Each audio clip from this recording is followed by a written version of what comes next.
feel like there's always been like a bit of a rebel in me. And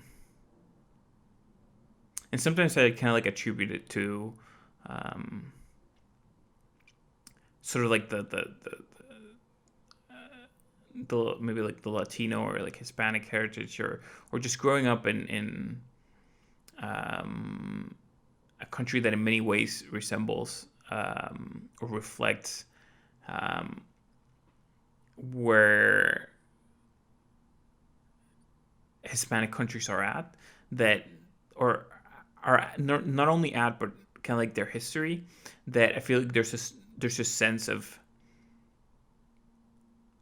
turmoil and uprising that is always sort of like lingering in the culture and in the way that the culture is kind of like taught and that kind of stuff. And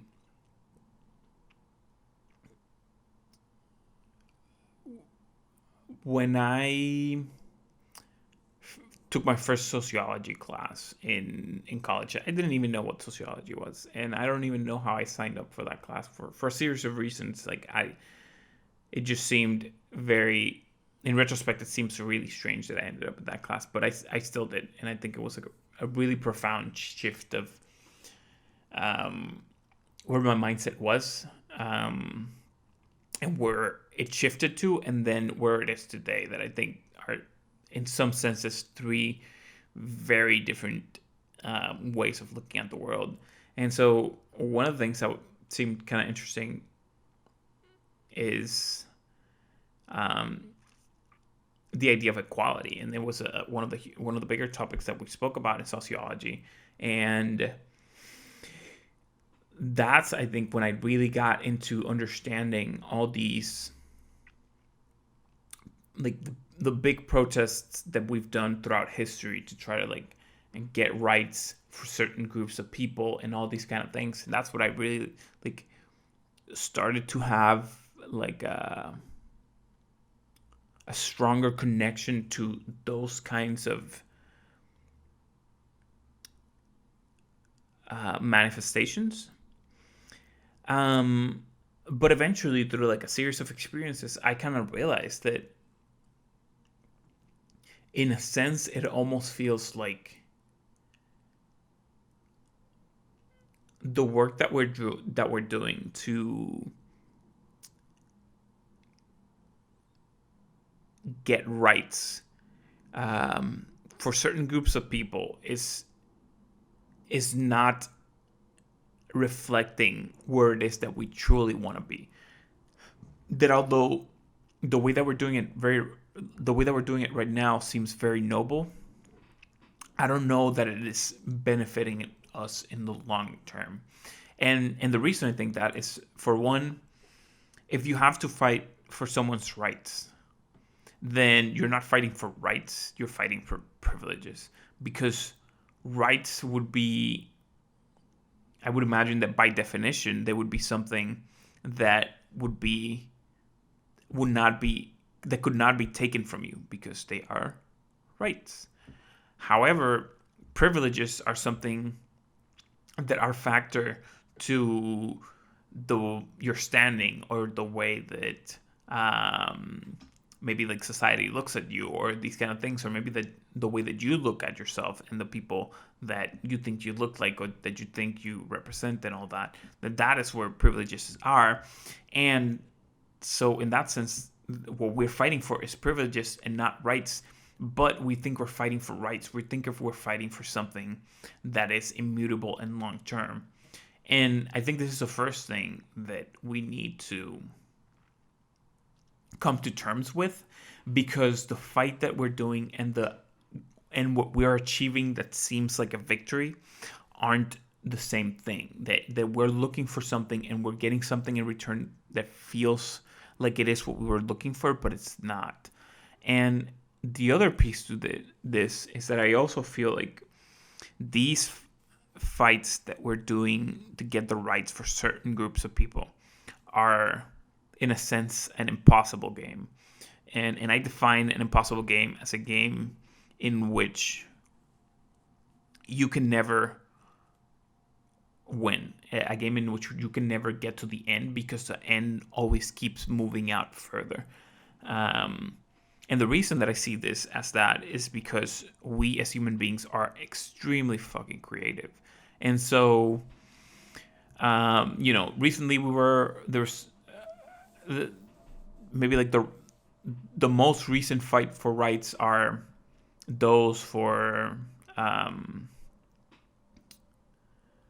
the LGBT community. But what's going to happen is that in a few years, we're going to come up with another way in which we can slice and divide groups of people. And then those groups of people are going to have to fight, or are going to feel like they have to fight for their rights again. So an example that that always perplexes me is, if there was a man that, say, if there was a black bisexual man that has been around, somehow he has lived for like 100 years or 200 years or whatever it is, that person would have been alive at a point in which somehow God and society determined that he could not marry a white woman. And so he had to go out and fight for his rights to be able to marry a white woman. And so eventually, after a bunch of struggle and after a bunch of people get hurt and a bunch of people get killed and a bunch more division gets drawn, he somehow gets that right, quote, right, or privilege to marry this white woman. Well, because we have already established that this guy lived for a really long time, well, the woman died of old age, and so the man falls in love again, but now with a man. And it just so turns out that God and society, or God, or whoever it is that decides all these fucking things, decided, wait a minute, men can't marry men. And so this guy had to go and then do the exact same fight that he had already done to then gain the privilege, or get the right that he already had, that he already owned, fight for it again so that he could then go and marry the person that he wanted to marry. And so in that sense, I think because maybe like our lifespans are short enough that we don't have like a big perspective, we don't see how this is like a pendulum. We don't see how we keep doing this over and over and over and over again, that we keep fighting for the rights of people, of groups of people, but we're not fighting for the rights of people. That I think if we went and we said, hey, you know what? We've done enough of this nonsense. We need to stop slicing people into certain groups and then thinking that those groups are somehow outside or somehow underserving or somehow whatever it is that we tell ourselves to make it okay to convince ourselves that other people deserve less. That we say, hey, we've had enough of this. From now on, we're gonna move forward with everyone in mind, because I think it seems like we've already put enough in the line, and enough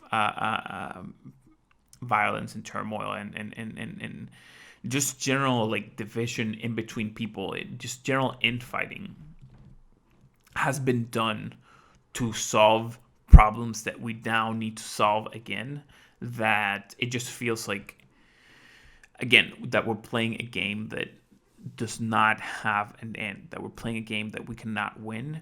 And I don't think that is our true intentions with this. I think we truly desire as people to have a world that is true to us, that is for fulfilling and welcoming to all of us. And I think it would be of immense value if we go back and glue all of these groups together into one mass,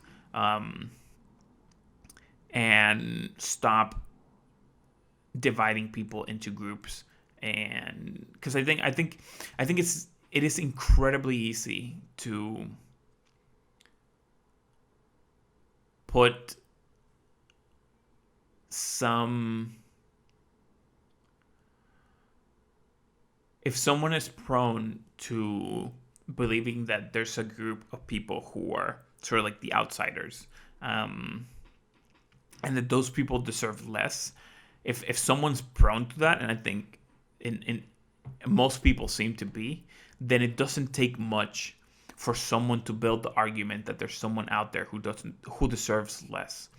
And I think as long as we can be convinced that there's people out there who deserve less, we are intrinsically being convinced that there are parts of us that deserve less, and in turn we reflect that on the world outside. We reflect sort of like that fear that there are pieces of us that the world cannot accept, and so we look at the world and we look at people in it, or behaviors in people, and we're like, oh, those people belong in a group that is doing things that we cannot accept, and thus they deserve less. But I just feel like we've been doing this fight for way too long, and we could be doing way better.